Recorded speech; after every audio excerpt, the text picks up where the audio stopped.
Hola hermanos, ¿cómo están? Muy buenos días, tardes, noches. Espero que estén muy bien. Es una bendición para mí el estar frente a esta cámara para este tema del matrimonio, el matrimonio cristiano. Y bueno, primero que nada quiero agradecer a Dios porque, les repito, es un privilegio el estar hablando de la palabra y expresando y compartiéndoles lo que Dios primeramente me dijo a mí a través de este tema, y yo espero que sea de bendición para ustedes y que puedan llevarlo a la práctica, que puedan eh, seguir escudriñando más a través del matrimonio cristiano. Hay muchas,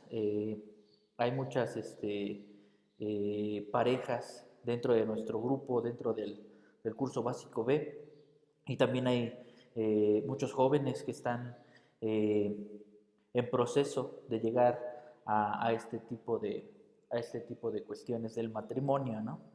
Obviamente, la enseñanza es para los dos, tanto para solteros como para casados, y Dios quiere hablarnos a todos, quiere hablarnos a nuestro corazón, quiere enseñarnos. Entonces es importante que ustedes entiendan este tema y lo visualicen.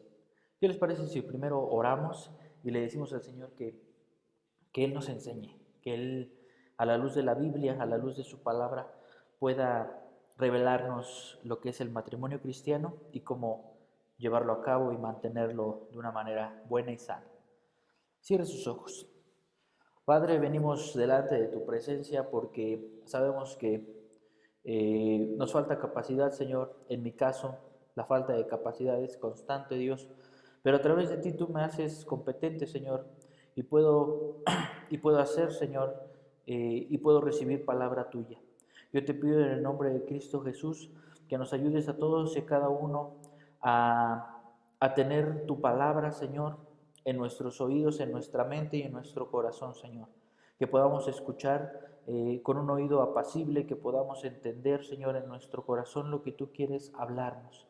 El matrimonio cristiano, como dice tu palabra, Señor, es bueno, tú lo creaste, tú lo instituiste, Señor, y estamos delante de ti para escuchar de él, Señor, para que tú nos enseñes por qué es bueno y por qué lo instituiste. Ayúdanos, Señor, para que en nuestro corazón, en nuestra mente, en todo nuestro cuerpo, podamos vivir esta palabra, Señor, podamos llevarla a cabo y que no la desechemos. Gracias, Señor, porque tú estás dispuesto a enseñarnos, porque tú estás dispuesto a poner delante de nosotros y a la luz de tu palabra, Señor, estas enseñanzas. Gracias, Dios, por tu amor, por tu bendición. Yo te pido por cada uno de mis hermanos que están escuchando este mensaje a través de internet, que ellos puedan ser bendecidos, que escuchen esta palabra, Señor, atentos, y que puedan realizarla en su vida. Gracias por tu amor y tu bendición. En el nombre de Cristo Jesús. Amén. Bien, pues vamos a empezar. El matrimonio cristiano, el tema del matrimonio cristiano, en este curso tiene como objetivo aprender a vivir el matrimonio cristiano de acuerdo al modelo de Dios. Aprender a vivir el matrimonio de acuerdo al plan que Él generó para cada uno de nosotros. Entonces, eso quiere decir que si nosotros tenemos que aprender a vivir el matrimonio de acuerdo al modelo de Dios, eso quiere decir que el Señor instituyó ciertas cuestiones para poder llevar a cabo el matrimonio. Y la base fundamental de este tema se encuentra en Efesios 5:31. Abre tu Biblia, por favor, en Efesios 5:31 y ve tomando nota de los versos para que si tienes alguna duda, después lo puedas consultar en la Biblia, que es donde está basado todo este tema, y podamos esclarecer bien nuestras dudas. Efesios 5:31. Dice la palabra del Señor: por esto dejará el hombre a su padre y a su madre, y se unirá a su mujer, y los dos serán una sola carne. En esta parte de la escritura encontramos tres instrucciones básicas que Dios nos da respecto al matrimonio, ¿ok? Las cuales deberán observarse para formar un matrimonio de acuerdo al modelo de Dios. ¿Cuáles son estas tres instrucciones? Número uno, vamos a apuntar: dejará a su padre y a su madre. Número 2, se unirá a su mujer. Y número 3, los dos serán una sola carne. Estas recomendaciones, o así como estas recomendaciones, nosotros podemos encontrar muchas más dentro de la palabra de Dios, ¿ok? Estas nos instruyen para poder seguir en matrimonio o realizar el matrimonio. Esto es importante que nosotros lo vayamos observando. Es importante que nosotros observemos las instrucciones que Dios nos da en cada una de las palabras. En este caso son 3 instrucciones. Dejará a su padre y a su madre, se unirá a su mujer y los dos serán una sola carne. Por lo tanto, estamos de acuerdo que el matrimonio fue instituido por Dios. ¿Estamos de acuerdo? Es decir, al dar instrucciones de cómo se tiene que realizar el matrimonio o de cuál es la forma en cómo se haga, el Señor está dejando una institución, está dejando una base para que nosotros lo realicemos.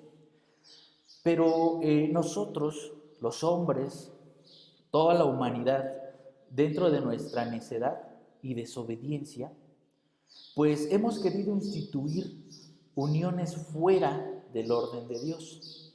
Y ahorita tal vez se te viene a la mente, o lo primero que se nos viene a la mente cuando decimos uniones fuera del orden de Dios, por ejemplo, la unión libre, y vamos a hablar en un momento de ella, ¿sale? Pero todo lo que es fuera del orden de Dios, hablando de las uniones que están fuera del orden de Dios, pues tiene que ver con capacidades de la mente o de la intelectualidad humana.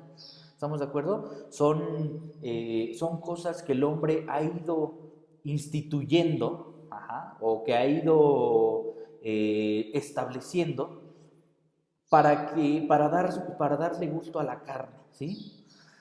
La recomendación del hombre, de la carne, es probar, y si no te gusta, deséchalo, ¿sí? Hasta que encuentres a alguien a tu gusto.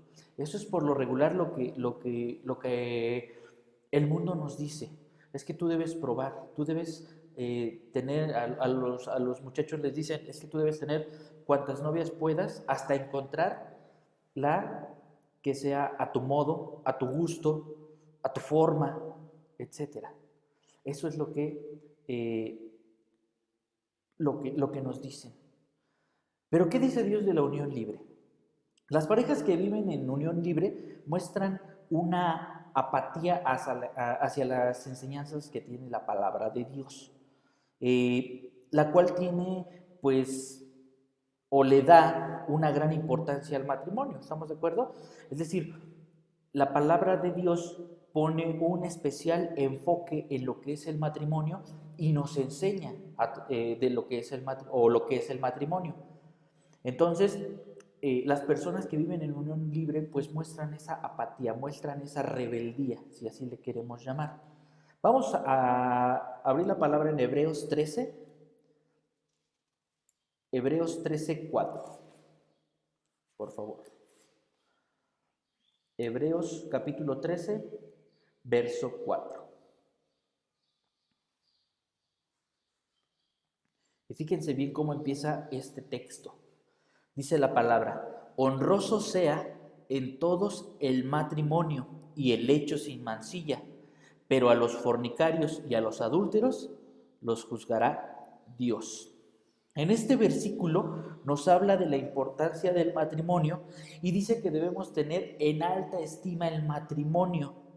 No es simplemente algo bueno o algo recomendable, sino una institución. Es importante. ¿Y cómo empieza el verso? Honrosa, ¿sí? Es decir, el matrimonio no solo es bueno, no solo es importante, sino que también es honrosa. Eso es algo que nosotros debemos tener en nuestra mente, y abusados ahí los jóvenes, porque es algo honroso. ¿Honroso para quién? Primero para Dios, para tus padres y obviamente para uno mismo. Entonces, eso es muy importante que nosotros lo tengamos en nuestra mente, ¿sale? La segunda frase traducida, que es fidelidad conyugal, literalmente es el hecho sin mancilla. Ajá. Esa es, el hecho sin mancilla se refiere a la fidelidad conyugal y se refiere básicamente pues a una vida sexual pura, ¿ok? No es el tema de la sexualidad, estamos hablando de matrimonio, aunque van ligados, pero a eso se refiere básicamente cuando dice que es un lecho sin mancilla a la fidelidad conyugal. Ajá. El tener relaciones sexuales fuera del vínculo del matrimonio es manchar estas palabras que dice en Hebreos, ¿ok? Aquí menciona que el juicio de Dios contra el adulterio, es decir, para los casados, eso es el adulterar, el tener relaciones sexuales fuera de o no tener fidelidad conyugal, es adulterio, ¿ok? Y la inmoralidad sexual para los no casados, es decir, para gente que no es casada y sostiene relaciones sexuales, ¿ok? Básicamente es lo que nos quiere decir este verso. Como hemos visto, Dios va a juzgar a los que han pecado sexualmente. Qué fuerte, ¿no? Qué fuerte, porque una de las principales armas del enemigo para atacar nuestra vida espiritual, para atacar nuestra vida personal con Dios, pues es la sexualidad. Es la sexualidad, pero cuando nosotros volteamos a ver qué es lo que dice Dios a través de la palabra sobre la sexualidad, pues prácticamente Dios está haciendo un juicio de los que han pecado sexualmente. Eso es muy importante que nosotros puntualicemos y lo hablemos con todas sus letras, porque a veces se matiza un poco y creo que nosotros ya poco a poco, avanzando en los cursos básicos, pues vamos viendo que el Señor no tiene medias tintas para decirnos las cosas, para decirnos lo que somos y para decirnos o para ponernos en nuestro lugar, ¿no? Creo que en ese aspecto el Señor sí es muy claro y, eh, y lo dice todavía más fuerte. ¿Qué les parece si lo vemos? Porque me parece importante recalcarlo, ¿no? Me parece importante recalcar esta parte. Eh, Pablo todavía es más puntilloso, si le queremos llamar de alguna manera.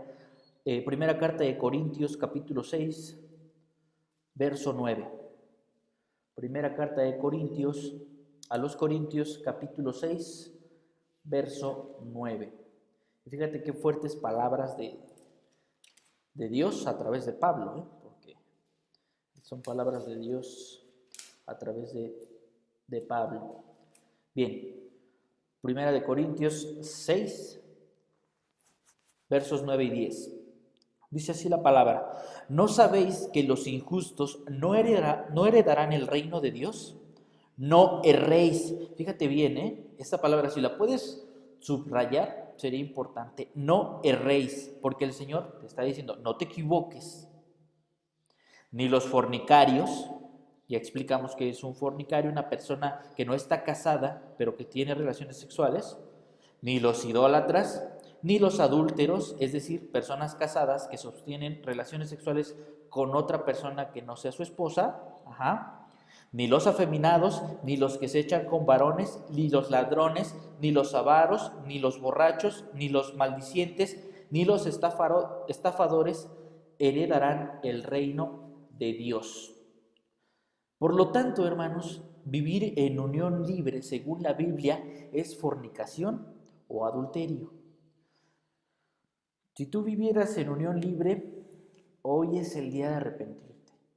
Si tú vivieras en este tipo de cuestiones sexuales, si eres joven, no estás casado, pero llevas una vida sexual activa, este es el momento del arrepentimiento.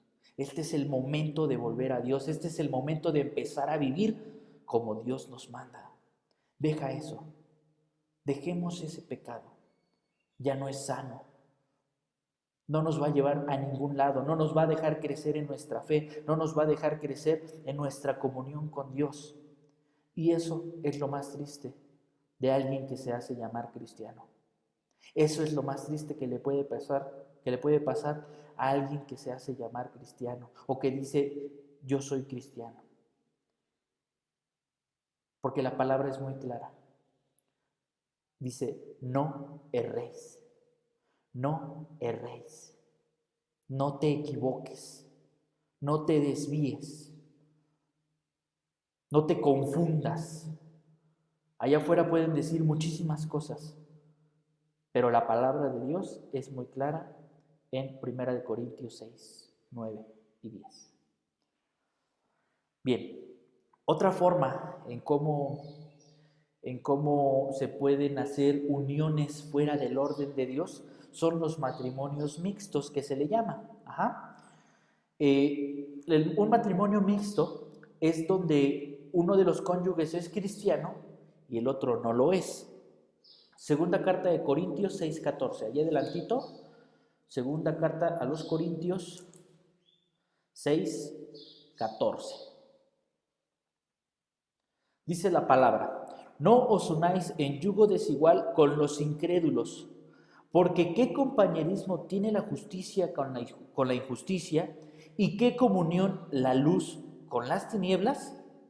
Dios manda a sus hijos a unirnos Dios manda a sus hijos a no unirse en yugo desigual con los incrédulos. Dios nos da respuesta al tema de los matrimonios mixtos cuando estos son efectuados antes de conocer a Dios. Obviamente hay personas que se casan, que se unen en matrimonio, pero sin conocer todavía la palabra de Dios, sin conocer lo que Dios, o sin hacer de Jesús su Salvador. Obviamente el Señor tiene todas las respuestas y tiene todas las salidas para este tipo de cosas, ¿no? ¿Qué pasa, por ejemplo, si yo me caso, no soy salvo todavía, el Señor cuando me casé, todavía ninguno de los dos recibíamos a Cristo como nuestro Señor? ¿Qué es lo que va a pasar allí? Si yo después, tal vez yo varón, me convierto al Señor y mi esposa no es cristiana. El Señor tiene la respuesta. 1 Corintios 7, regresamos. Pablo toma y aborda mucho este tema del matrimonio. 1 Corintios 7, del 12 al 15. Dice la palabra del Señor, y a los demás yo digo, no el Señor, si algún hermano tiene mujer que no sea creyente y ella consiente en vivir con él, no la abandone. Ojo, voy a volver a leer esa parte. Si algún hermano tiene mujer que no sea creyente y ella consiente en vivir con él, no la abandone. Y si una mujer tiene marido que no sea creyente y él consiente en vivir con ella, no lo abandone. Ojo, esto es lo importante. Porque el marido incrédulo es santificado en la mujer y la mujer incrédula en el marido, y la mujer incrédula en el marido.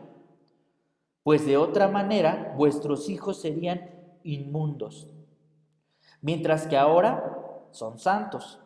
Pero si el incrédulo se separa, sepárese, pues no está el hermano o la hermana sujeto a servidumbre en semejante caso, sino que a paz nos llamó Dios. Fíjense cómo el Pablo aquí está hablando siempre de cómo estar en paz, de cómo siempre vivir en paz y de cómo llevar las cosas conforme el Señor, ¿no? Es decir, si tú estás tal vez librando una batalla porque tal vez tu cónyuge, tu esposo o tu esposa no es creyente y no quiere saber nada de las cosas de Dios, es importante que tú aprendas a discernir que mientras tú vivas una vida en Cristo, tarde o temprano el Señor va a poner las cosas en su lugar. Cuando se trata de lograr santificación de los incrédulos, que esto tiene que ver con la fe del cónyuge, esto necesariamente va a tener que afectar la conducta de la otra persona, de la persona que es incrédula, y va a tener la oportunidad de venir a Cristo. Eso es lo más importante y lo que nosotros debemos tener en cuenta. Si nosotros actuamos como verdaderos cristianos, si nosotros actuamos como verdaderos hijos de Dios, ¿qué crees que va a pasar? Tarde o temprano, con la persona que va a estar, con la persona que no cree, con tu esposo, con tu esposa, que en este momento tal vez tiene dificultades para creer o para llegar a Dios, o que se le está muy alejado. El amor de Dios se tiene que ver reflejado primeramente en nosotros para que la persona que es incrédula pueda creer. Debemos dar testimonio. Amén. Ahora vamos a Primera de Pedro 3:1. Primera de Pedro 3:1. Dice la palabra, me voy a ir un poquito más rápido. Asimismo, vosotras, mujeres, estad sujetas a vuestros maridos, para que también los que no creen a la palabra sean ganados sin palabra por la conducta de sus esposas. Eso es muy importante, hermanas. Y también aplica para los varones. Nosotros debemos ser ejemplo, debemos ser debemos de dar ese testimonio en el cual nosotros podamos establecer que el Señor está en nosotros, vive en nosotros, y por eso, o eso es consecuencia de nuestro actuar. Lo mismo pasa no nada más para los maridos, Por ejemplo, si tú, joven, estás en una casa donde tal vez los demás, tus padres, no quieren saber de la palabra de Dios o están renuentes a eso, tú tienes que ser ejemplo, tienes que actuar conforme a la palabra, tienes que dar testimonio de que el Señor vive en ti. ¿Y sabes qué? El Señor va a obrar, el Señor va a obrar. Esto aplica con tus hermanos, esto aplica con tus padres, obviamente con el cónyuge, que es lo que estamos hablando ahorita. ¿Sale? Pero es importante, el testimonio es fundamental, fundamental. Debemos dar testimonio, ¿sale? Bien, ahora vamos a hablar del matrimonio bendecido por Dios. Y apúntale ahí, si quieres, como un subtema en tus apuntes, matrimonio bendecido por Dios. Esta base del matrimonio bendecido por Dios la vamos a encontrar en el Evangelio de Marcos. Evangelio de Marcos, capítulo 10. Si me hacen favor de ir ahí a su Biblia, estamos muy activos con nuestra Biblia y eso es muy bueno porque en los cursos eso se trata, de ver a la luz de la Biblia qué el Señor nos está diciendo, nos está hablando. Marcos 10:6. Vamos a leer del 6 al 9. Ojo, Pero el principio de la creación, varón y hembra, los hizo Dios. Por esto dejará el hombre a su padre y a su madre y se unirá a su mujer, y los dos serán una sola carne. Así que no son ya más dos, sino uno. Por tanto, lo que Dios juntó, no lo separe el hombre. Bien, ¿cuál es el matrimonio que Dios bendice, hermanos? Es el que la motivación de casarse sea la única y exclusivamente el amor. ¿Estamos de acuerdo? Ese es el matrimonio que Dios bendice. Ese es el matrimonio que Dios avala, en donde la motivación para casarse sea única y exclusivamente el amor. Pero el amor al que enseña Dios, es el que enseña Dios. ¿Dónde lo enseña? Otra vez, vamos a la Biblia. Primera carta de Corintios, otra vez Pablo, claro que sí. Primera carta de Corintios 13,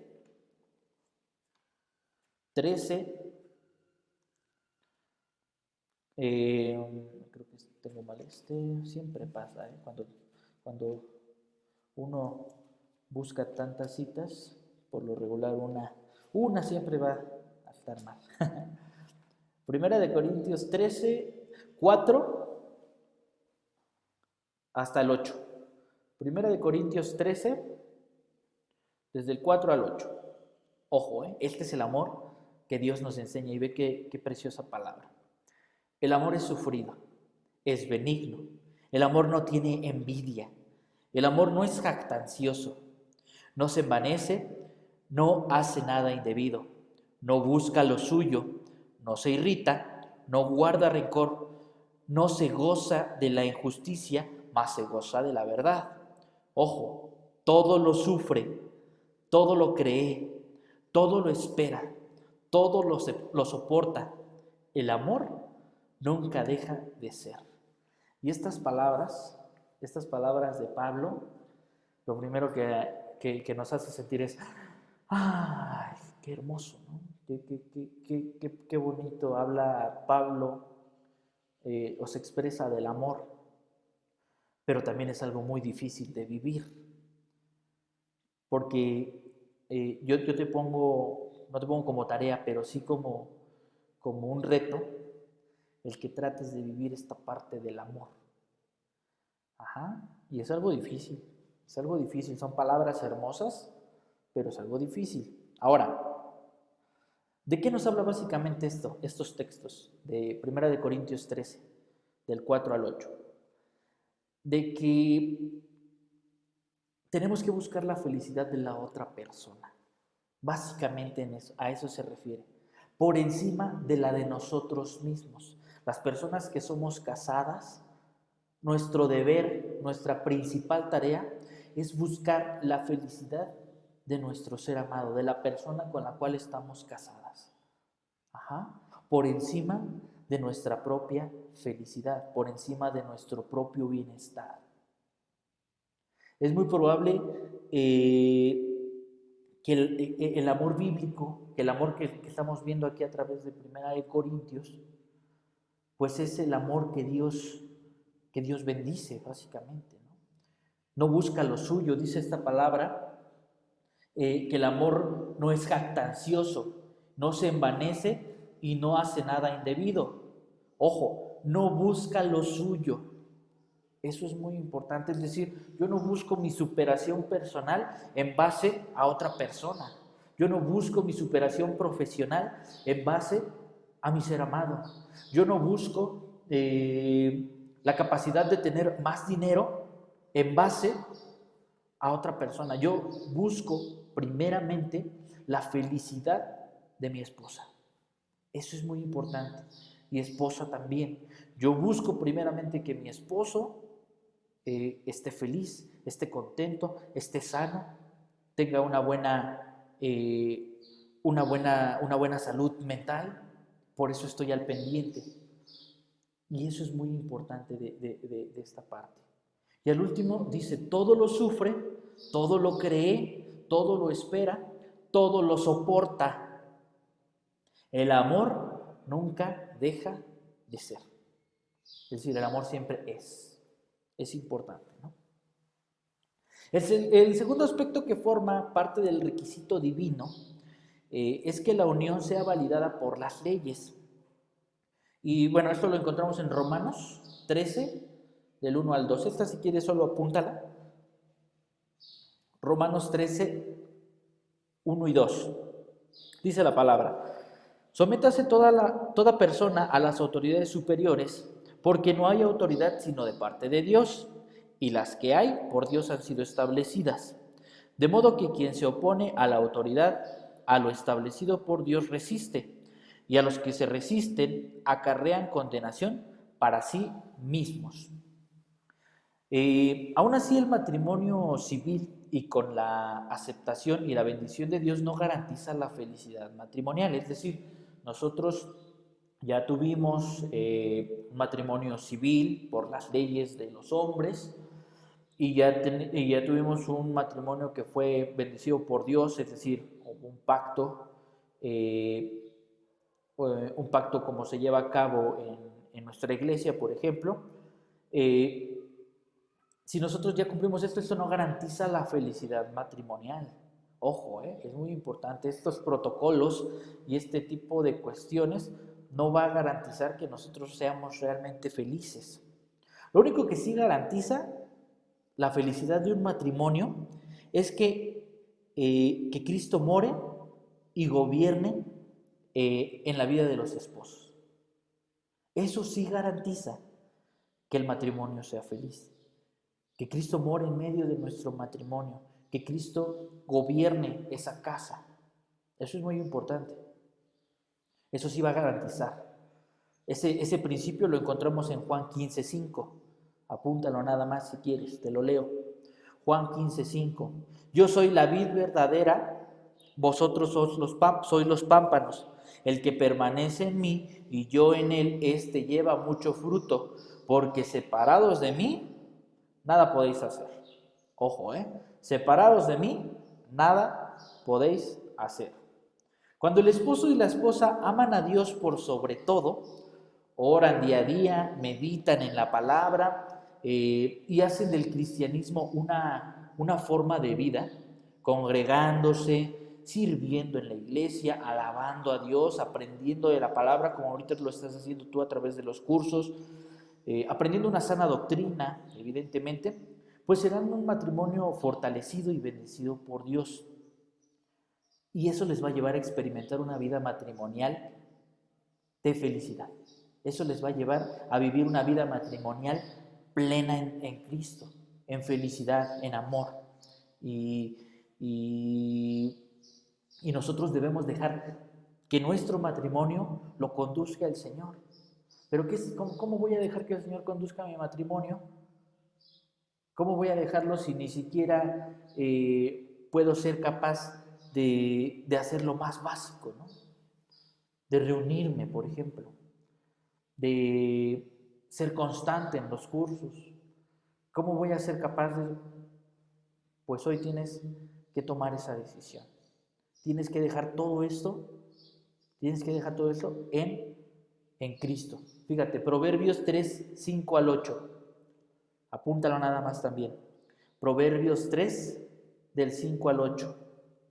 Fíate de Jehová de todo tu corazón y no te apoyes en tu propia prudencia. Reconócelo en todos tus caminos y Él enderezará tus veredas. No seas sabio en tu propia opinión. Esto es muy importante. Y si no lo tienes subrayado, subráyalo. No seas sabio en tu propia opinión. Teme a Jehová y apártate del mal, porque será medicina a tu cuerpo y refrigerio para tus huesos.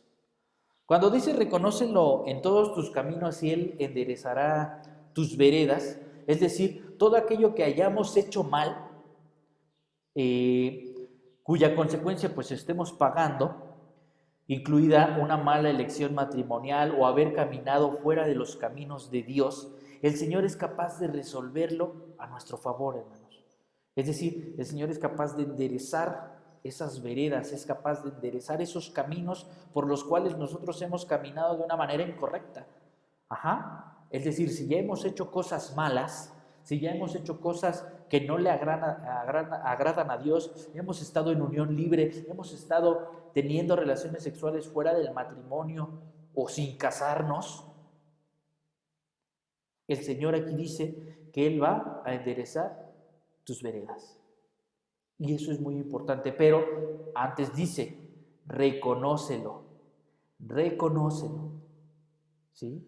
Cuando nosotros aprendemos a reconocer a alguien, sabemos que eso va a tener un impacto en nuestra vida. Por ejemplo, y es un ejemplo así muy vago, por ejemplo, nosotros vamos por la calle y vemos a una persona, a un oficial de policía. ¿Cómo reconocemos que es un oficial de policía?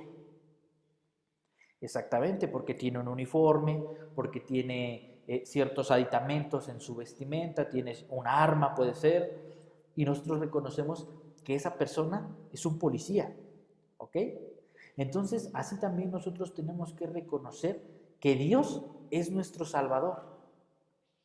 ¿Sí? Nosotros tenemos que reconocer en todos los caminos donde vayamos. Si vamos por un camino el cual es un camino incorrecto, pues si vemos a lo lejos podemos decir, ahí está Dios, ahí está Dios. Él me está viendo por dónde estoy yendo. Entonces, es muy importante reconocer a Dios para que Él enderece nuestras veredas. Qué bello, ¿no? Qué bello que el Señor nos ame tanto y nos perdone. Otra cosa de lo que vamos a hablar también en estos minutos son las expresiones del amor conyugal. Y fíjate que las expresiones del amor conyugal pues son muchas, ¿no? El mandamiento principal que Dios da al esposo es amar a su esposa. Eso lo vemos en Efesios 5:25. Efesios 5:25 dice, maridos, amad a vuestras mujeres, así como Cristo amó a la iglesia y se entregó a sí mismo por ella. Y esto es muy impactante, porque el fundamento de las relaciones o de la relación hacia nuestra esposa, pues es amarla y dedicar la vida a expresar ese amor de una manera íntegra y práctica en una relación diaria. No solamente es el romance de vez en cuando o en los días festivos o en un aniversario, sino es una determinación de toda la vida. Es una determinación de amar a la esposa día con día, no importando las circunstancias, no importando el entorno, no importando si hay pandemia, no importando si hay cualquier situación. Nosotros, nuestros deberes como varones, como esposos, hombres, es amar a nuestra esposa día con día, todos los días de tu vida. Primera carta de Pedro 3:7. Primera carta de Pedro 3:7. Ojo, para los varones. Vosotros, maridos, igualmente vivid con ellas sabiamente, dando honor a la mujer como a vaso más frágil y como a coherederas de la gracia de la vida, para que vuestras oraciones no tengan estorbo. Ojo, o sea, mis oraciones pueden tener estorbo, pueden no llegar a nuestro Señor, por supuesto que sí, y aquí lo dice Pedro, ¿no? Si tú empiezas a hacer una oración y elevas esa oración con toda tu fe, pero si hace rato le metiste unos moquetazos a tu esposo, unos cachetadones, pues es evidente que esa oración no va a subir. O le gritaste, dañaste su corazón, la menospreciaste o la sobajaste, olvídate. Hay primero que ponerse de acuerdo, hay primero que ponerse en orden, porque eso definitivamente no va a llegar a Dios, esa oración. Suena fuerte, pero la palabra es clara, ¿no? En esta instrucción notamos que está dirigida al varón, ¿no? Esta parte de lo que dice Pedro.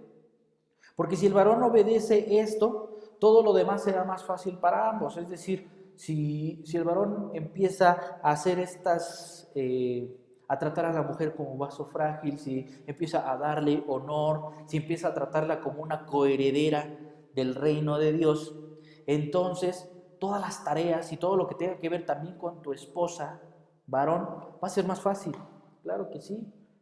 Porque la mujer va a saber corresponder al amor, va a saber corresponder a cómo tú la tratas. ¿Sí? Y esa correspondencia va a ser mucho, mucho mejor. Bien, ahora, ¿qué dice Dios sobre las damas, sobre las mujeres? Efesios 5:22. Efesios 5:22. Dice la palabra, las casadas estén sujetas a sus propios maridos como al Señor. Una esposa muestra sujeción a su esposo cuando ella permite que él tome el liderazgo en la relación matrimonial. Y esto es muy importante. Es muy importante. Muchas veces en la iglesia nos han hablado del orden que el Señor ha puesto y ha dispuesto en la institución matrimonial. Entonces, dice aquí que las casadas deben estar sujetas a sus propios maridos como al Señor. Y ahora la posición de liderazgo es bíblica. No estamos hablando que algo que sea algo exclusivo, sino que es más bien es algo que el Señor dicta, ¿no? Primera de Corintios 11:3. Y esto sí, vamos, abra su Biblia, Primera de Corintios 11:3. Y ahorita en los cursos de familias que nos están dando los viernes a las 7 de la tarde, si no estás viéndolos, yo te invito a que te unas a ese curso porque está impresionante. Dios nos ha enseñado tantas cosas y apenas van 6 clases. Entonces, yo te invito a que te unas a ese curso de familias. Primera de Corintios 11:3. Dice la palabra: pero quiero que sepáis que Cristo es la cabeza de todo varón y el varón es la cabeza de la mujer y Dios la cabeza de Cristo. Y un ejemplo, o el mayor ejemplo, por decirlo de alguna manera, de una esposa que supo sujetarse a su varón es el ejemplo de Sara, la esposa de Abraham. Es una esposa que siguió el ejemplo del liderazgo de Abraham, pero ojo, Abraham tomó el liderazgo. Eso es muy importante que nosotros lo veamos. Si un varón no toma el liderazgo, pues alguien tiene que hacerlo, ¿estamos de acuerdo? Alguien tendría que hacerlo, y así es en el mundo. Las personas, los varones que son apáticos, que no tienen ese liderazgo y que no tienen esa fuerza, pues por lo regular siempre van a ser pasados por la mujer, porque tal vez la mujer tiene una mayor capacidad de liderar, y si esa persona no, en este caso el varón, no tiene esa capacidad, pues le va a ser muy difícil liderar un matrimonio. Entonces eso es muy importante. También hay jóvenes que no son casados. Ustedes deben empezar a tomar liderazgo y tienen que empezar a practicar, tal vez desde su escuela, ¿no? Hacen grupos de trabajo. Pues yo voy a tratar de ser el líder, no imponerme, pero sí el tratar de aportar ideas, el tratar de poner más esfuerzo, porque eso es lo que hace un líder. El líder trabaja más que todos. Un jefe debe trabajar más que todos. Eso es un jefe de familia, un jefe en una empresa, un jefe en todos los aspectos, debe trabajar más que todos, en todos los aspectos. Entonces, jóvenes varones, si tú estás pensando en casarte, pues lo primero que tienes que ver es empezar a tomar liderazgo, ¿ok?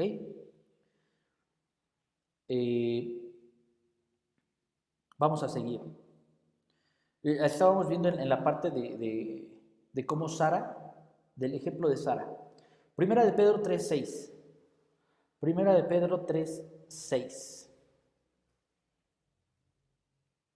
Bien, dice la palabra del Señor. Como Sara obedecía a Abraham, llamándole Señor, de la cual vosotros habéis venido a ser hijas. Y si hacéis el bien sin temer ninguna amenaza, Sara nunca ha sido confundida como a una mujer que se le permitió ser pisoteada. Ojo, Note que Pedro afirma que Sara no temió ninguna amenaza. Por lo tanto, la sumisión no debe ser confundida con la debilidad de las personas, hermano. Es decir, no es yo estoy arriba de ti y se acabó. No. No. Eso tiene que ver básicamente con el corazón de una mujer. No quiero meterme tanto en cómo son las mujeres, en cómo son las damas, pero el Señor llama de una forma muy, muy hermosa y nos da el ejemplo de cómo las mujeres tienen que someterse a su varón, ¿sí? Más adelante, después podemos platicar del por qué el Señor, y podemos empezar a evaluar del por qué el Señor puso este orden, ¿no? Hay muchas cosas que tienen que ver con las actitudes, con la parte, incluso con la parte hormonal de una mujer, con la parte sexual, con todo ese tipo de cosas. No las vamos a platicar ahorita, pero el Señor pone todo en su lugar. Entonces esto es muy importante que nosotros, que ustedes mujeres lo pongan en su corazón. Si tienen dudas de esto, porque hay muchas mujeres que tienen dudas en la sujeción al marido, en la sujeción al esposo, pueden consultarlo con nuestros pastores, pueden consultarlo con personas que ustedes consideren puedan darles una explicación. Pero ese es el orden de Dios. A continuación, y vamos, para ir cerrando, vamos a ver las instrucciones para los cónyuges, ¿no? Ya vimos al principio, vimos 3 rápidamente así, pero vamos a desglosarlas un poquito, ¿sale? Una instrucción que el Señor nos da es dejar al padre y a la madre. Eso es muy, muy importante. Génesis 2:24 dice: por tanto dejará el hombre a su padre y a su madre y se unirá a su mujer y serán una sola carne. Al unirnos en matrimonio, tanto el hombre como la mujer, se debe cortar todas las dependencias que haya con los padres. La única forma de fortalecer la unión matrimonial es poniendo su relación entre pareja antes que cualquier otra. Es importante esto.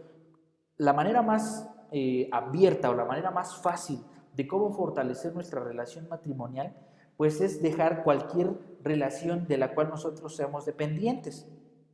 Dejar a los padres no significa olvidarlos. Dejar a los padres no significa abandonarlos. Significa que tenemos que cortar toda la dependencia emocional, principalmente emocional, económica o en la toma de decisiones. Cuando yo me casé con mi esposa, los dos teníamos un fuerte apego a nuestros padres porque siempre vivimos con ellos, obviamente siempre tuvimos una muy buena relación con nuestros padres y esto fue difícil, es difícil desapegarse de una manera emocional de ellos, ¿no? Ya la parte económica es más, yo diría más, no es tampoco tan fácil, pero sí, obviamente ya uno se casa a la edad de que ya es dependiente, independientemente económicamente de ellos, ¿no? O sea, ya trabajas, ya generas un ingreso, entonces eso se puede llevar, ¿no? Ahora, ¿cuáles son las consecuencias de violar el principio de ser una sola carne? Se crean resentimientos en contra de la familia del cónyuge. Es decir, cuando no se deja o cuando realmente la unión no ha sido para hacer una sola carne, esos resentimientos se empiezan a encontrar con los que rodeaban o rodean a alguno de los cónyuges. Las personas no pueden madurar ni aprender a superar sus problemas por ellos mismos. Eso es algo muy importante. Hay personas que nunca pueden aprender a madurar o a saber qué hacer o a tomar decisiones por ellos mismos, y a la hora que llegan al matrimonio eso les afecta en el principio de ser una sola carne, ¿no? Porque tienen que empezar a ir con otras personas, no pueden, como no están preparados para tomar decisiones cruciales en su vida o en la vida de su matrimonio, entonces lo que empiezan es correr en pánico con cualquier persona. Pueden, obviamente la consejería y todo ese tipo de cuestiones pueden acudir, pero hay cosas que solamente el esposo y la esposa en una sola carne, en unidad, deben arreglar, definitivamente. ¿Sí? Eso es muy, muy importante. ¿Cómo ponemos en práctica el ser una sola carne? Entendiendo que ahora el cónyuge, el esposo o la esposa, es la persona más importante y con la cual te has unido, y no hay nadie quien ocupe ese lugar. No hay nadie quien te pueda dar tal vez un mejor consejo como esposa, como esposo. No hay nadie quien te pueda ayudar más que ella o que él. ¿Sí? Y obviamente esto lo trasladamos también al terreno sexual. No hay nadie que pueda suplir esas necesidades físicas más que tu esposa o que tu esposo. Esto es muy, muy importante. Así nosotros ponemos en práctica el principio de ser una sola carne. Y obviamente lo podemos llevar, extrapolar a todos los casos. Se debe examinar con cuidado si todavía no se ha cortado a lo que nosotros le llamamos el cordón umbilical. Obviamente es algo es una metáfora de decir de la dependencia de los padres, y que todavía haya ciertas dependencias en algunas áreas de sus vidas que no han sido cortadas por completo, en el área emocional, en el área económica, en el área laboral, en todas las áreas, ¿no? Obviamente es importante que nosotros tengamos esa independencia al momento de unirnos con nuestra esposa. Ahora, nosotros debemos ser uno en espíritu, en alma y en cuerpo. Y vamos a ver cómo es esto. Cuando nos unimos en pacto matrimonial, podemos experimentar la bendición de vivir en una sola carne. Esto nos habla de que el proceso por medio en el cual un matrimonio llega a la unidad, se convierte esto en un ser integral, es decir, en espíritu, en alma y en cuerpo. ¿Ok? Esto es a través del orden de Dios y lo dejó establecido, pero dentro de un proceso, ¿sí? Es decir, el unirnos en matrimonio nos va a hacer uno en espíritu, en alma y en cuerpo, pero esto lleva a un proceso, ¿sí? El orden que Dios dejó establecido en dicho proceso es, si quieres apuntar el proceso, número 1, empezando por la unidad del espíritu. Número 2, luego la unidad del alma. Y número 3, la unidad del cuerpo. El enemigo conoce este proceso, lo ha estudiado, el enemigo, y ha confundido al mundo. Ha confundido al mundo enseñando que se debe empezar por la unidad del cuerpo. Y por esta razón muchos hogares fracasan. Muchos hogares fracasan si no reconocen a Dios y enderezan sus veredas. Porque hay matrimonios que se han equivocado siendo confundidos en este proceso. Han empezado primero con la unión del cuerpo y terminando con lo primero y ahí transgiversando, pero han sabido enderezar sus veredas. Ajá. Y ahora pueden vivir tal vez un matrimonio feliz, un matrimonio unido. Pero la mayoría de las personas fracasan. Fracasan porque viven este proceso de una forma diferente, confundidos y engañados por el enemigo, y aparte le combinas la parte de no conocer a Dios o de no hacerle caso a Dios, que más bien es eso, no hacerle caso a Dios, entonces el matrimonio fracasa. Bien, la unidad en el espíritu. Cuando la pareja forma parte del cuerpo en Cristo, son uno en espíritu. Y esto es muy importante. Esto nos lleva a la parte del tema del yugo desigual. Debemos tener unidad en espíritu. ¿Y eso qué es? Que los dos estemos en un mismo espíritu, en un mismo sentir, que seamos hijos de Dios, salvos por Él. Esto es muy, muy importante.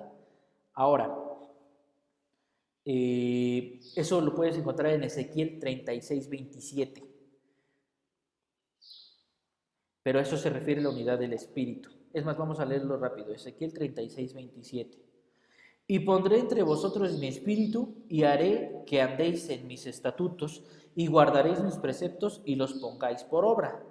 Entonces, básicamente, la unidad del espíritu tiene que ver con que nosotros o con que las dos personas sean salvos por Dios y que estén en un mismo nivel de fe, ¿no? Entonces, eso es básicamente lo que tiene que ver con la unidad del espíritu. Paso número 2 del proceso, unidad en el alma. ¿Esto qué es? Bueno, el alma es la parte de nuestro ser por la cual nosotros expresamos los sentimientos, los pensamientos, el intelecto y la voluntad. Cuando una pareja se casa, se está uniendo dos almas con diferentes costumbres, con diferentes anhelos, diferentes formas de pensar, diferentes posesiones, etcétera. Y al momento de convivir, pues manifiestan lo que cada uno piensa verdaderamente. Eso es muy importante. Al momento de la convivencia diaria, de la convivencia intensa, pues uno siempre va a decir lo que piensa verdaderamente. Es por eso que se hace necesario el diálogo y la administración del alma, que tiene como objetivo pues sanar traumas, el sanar heridas que uno puede tener, recuerdos de la niñez, maldiciones generacionales y recuerdos de la vida de solteros, ¿no? Y esto solamente lo puede sanar y lo puede hacer nuestro Señor Jesucristo.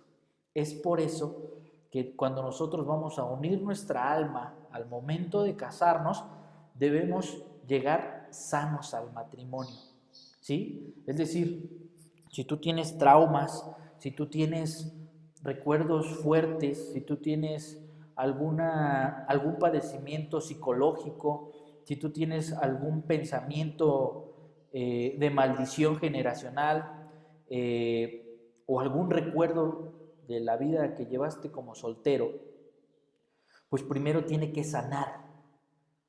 Primero tiene que sanar esa parte para unir el alma. El unir el alma es a través del matrimonio. Ojo, vamos a recordar, vamos a hacer un recordatorio.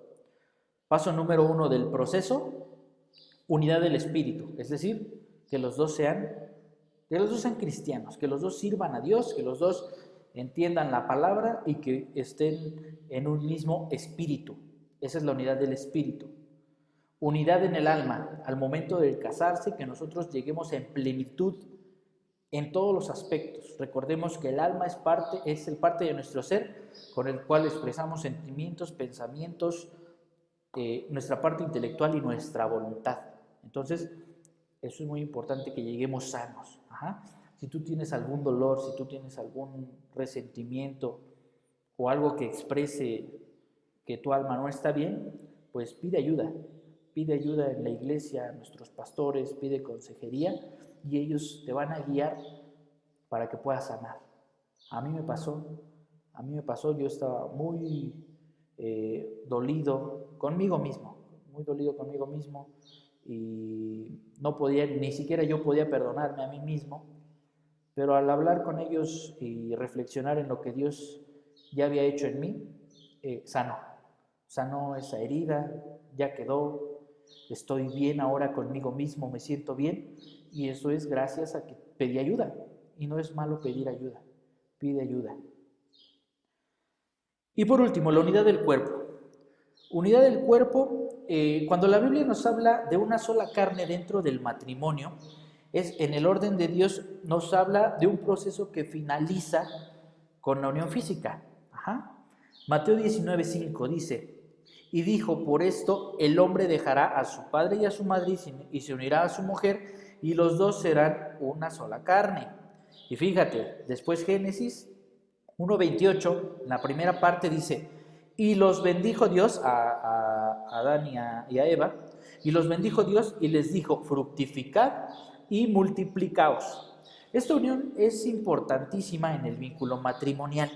Una relación sexual afectuosa, apasionada y sana mantiene unida a la pareja, definitivamente. De acuerdo a las Sagradas Escrituras, especialmente en el libro de Cantares, la sexualidad es la expresión amorosa y sensual de una pareja que se ama. Es decir, es normal dentro de las parejas que se aman y dentro de las parejas que han obtenido o que han tenido un vínculo en unidad con el espíritu y de unidad en el alma. Eso es muy importante y en ese orden debemos llevarlo. Unidad en el espíritu, unidad en el alma y por último, unidad en el cuerpo. Eso es básicamente lo que Dios nos manda a hacer. Bueno, no nos va a dar más tiempo de seguir ahondando en esto porque el tema del matrimonio cristiano tiene tantísimas cosas, hermanos, y obviamente podríamos estar hablando del matrimonio muchísimo porque Dios nos ha dado tanta palabra y ha expresado tanta palabra para enseñanza para el matrimonio porque Él quiere que seamos matrimonios fortalecidos, Él quiere que seamos matrimonios fuertes, ¿ok? Y espero que esta enseñanza te haya ayudado para reflexionar, te haya ayudado para entender en este curso cuál es el rol que juegan los matrimonios en la vida de la iglesia, cuál es el rol que juegan los matrimonios en la vida de la sociedad, porque hay muchas personas allá afuera que quieren acabar con los matrimonios, hay muchas, el enemigo quiere acabar con la institución matrimonial familiar, y eso es peligroso. Por eso debemos sostenernos bajo estos principios bíblicos. ¿Ok? Y quiero que oremos y vamos a dejar una acción práctica después de orar para que podamos llevar a cabo esta palabra que el Señor nos acaba de dar. Amén. Cierra tus ojos. Señor, te queremos agradecer porque tú hablas con tanta sabiduría siempre, Señor, nos muestras tu amor, nos muestras, Padre, que tú estás dispuesto a enseñarnos. Padre, ponemos delante de ti primero a las personas que ya están en un matrimonio, Señor, que están casadas y que están viviendo parte de esta enseñanza. Te pedimos, Señor, que si alguno de nosotros está en situaciones difíciles, en caminos que no son rectos delante de ti, Señor, que ellos puedan reconocerte y que tú endereces sus veredas, Dios. Gracias, Padre, porque el matrimonio cristiano, más allá de ser bueno y de ser recomendable, Señor, tú lo tienes en alta estima y como una institución principal, como base de la iglesia, Padre. Gracias, Señor, porque nos dejas ser partícipes y coherederos de esta voluntad tuya, Señor, de esta institución que tú has puesto, Dios, para nuestra vida, para nuestro beneficio. El enemigo trata de engañarnos, Señor, y trata de confundir a las personas en la forma de cómo llegar al matrimonio, Dios. Pero hoy te queremos pedir en el nombre de Jesús que nosotros en nuestra vida, en nuestra mente y en nuestro corazón podamos tener cimentada esta palabra y que cada uno de mis hermanos que están viéndonos a través de internet, a través de este canal de YouTube, puedan, Señor, llegar a tu presencia, puedan llegar al matrimonio, Señor, primero en la unidad del espíritu, en la unidad del alma y al último, Señor, con la unidad física del cuerpo, Dios. Te pedimos, Señor, que cada uno de nosotros reflexionemos en nuestra mente, que cada uno de nosotros llevemos a la práctica cada una de estas enseñanzas, Dios, como matrimonios. Pero también te quiero pedir por los jóvenes, Señor, que nos están viendo.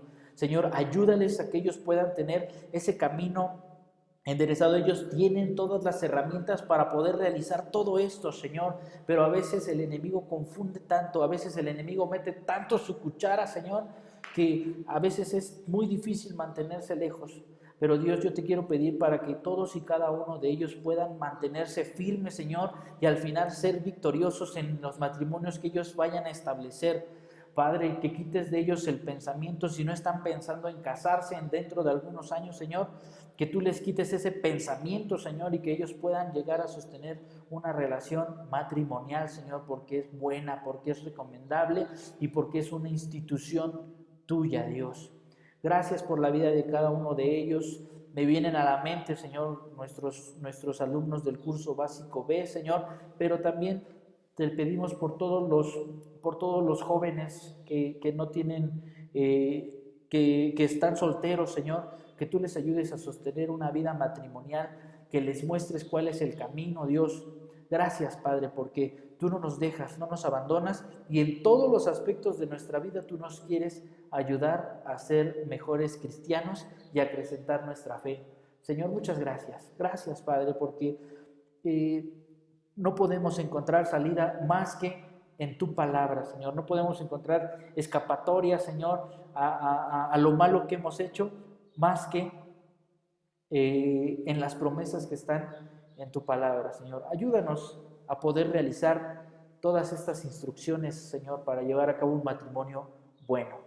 Gracias, Dios. Y te pido también que les ayudes a mis hermanos a hacer esta actividad en la semana y que puedan ver la bendición que tú tienes para ellos. En el nombre de Cristo Jesús. Amén. Bueno, hermanos, vamos a terminar con una acción práctica. La acción práctica que el Señor tiene para nosotros es muy fácil. Es muy fácil y es importante que la hagamos, ¿sale? Primero, para las personas que están solteras. Van a decir, ay, qué cursi, hermano. Y sabes que sí, soy muy cursi. Pero vamos a hacer esto. Para las personas que están solteras, no se iban a imaginar a nadie, ni tienen una fijación sobre la persona que esperan que sea su esposo o su esposa, ¿sale? Pero ojo, quiero que hagan esto. Van a hacer una carta de amor, una carta de amor para la persona que ustedes, o para la persona con la que ustedes se vayan a casar. Obviamente ustedes todavía no saben con quién se van a casar, o tal vez sí ya lo saben, pero bueno, es otra cosa. Pero obviamente no le van a poner nombre ni nada de eso, solamente van a expresar o tratar de expresar lo que esperan, lo que esa persona puede esperar de ustedes, conforme a esta enseñanza, qué es lo que Dios les ha enseñado a través del matrimonio y cómo esperan que sea ese matrimonio. ¿Sí me entienden? Entonces, para los jóvenes solteros y para las personas que son solteras, hagan una carta de amor, aún sin conocer a la persona con la que se vayan a casar, y ustedes tal vez dentro de unos años pues le podrán dar esta carta. ¿Sabes qué? Yo aún sin saber que tú ibas a ser mi esposo, escribí esta carta para ti, pero basado en la enseñanza que acabamos de recibir. Yo espero que seamos uno en espíritu, en alma, etcétera. Todas esas partes, ¿no? ¿Qué esperan ustedes de esa persona, etcétera? ¿Sí? Y va a ser algo muy, muy hermoso. Para las personas que son casadas, ojo, van a escribir también una carta, pero obviamente para su esposo. Tal vez tú tienes años de no escribirle una carta de amor a tu esposa, hermano. Tal vez tienes años de no escribirle una carta de amor a tu esposo, hermana. Este es el momento de retomarlo. ¿Pero por qué? Si lo veo todos los días, no importa. Tal vez a veces es más fácil expresar la palabra de manera escrita que decirle a una persona ciertas cosas. Y cuando una persona lee, no sé si a ti te pasa, pero a mí me pasa con la Biblia, cuando leo la Biblia, a veces me queda tan claro la parte que el Señor me está queriendo decir. De hecho, algunas veces he intentado el escuchar la Biblia, tal vez porque estoy trabajando y escucho la Biblia, estoy escuchando la Biblia y haciendo otras cosas, y no es lo mismo, ¿sale? Y cuando estoy concentrado en leer lo que estoy viendo, creo que es mejor. Yo creo que por algo el Señor nos dejó esta palabra en forma escrita, ¿no? Entonces, yo creo que de igual manera, ustedes casados, por favor, hagan una carta de amor a su cónyuge, como nunca lo han hecho, tal vez. O tal vez como lo hacen constantemente, pero hagan una expresándoles y basado en la enseñanza que acabamos de tener, ¿sí? Sujetándose las varonas, haciendo o renovando un voto, puede ser, no lo sé, ya ustedes son más creativos tal vez, pero háganlo, hermanos, háganlo y va a haber mucho beneficio en su vida. Bueno, pues eso es todo, hermanos. Gracias que atendieron al llamado de este video. Espero que estén muy bien, que la estén pasando bien, que estén tranquilos en sus casas, cuídense y pues estamos viéndonos en la sesión de preguntas y respuestas. Saludos, adiós.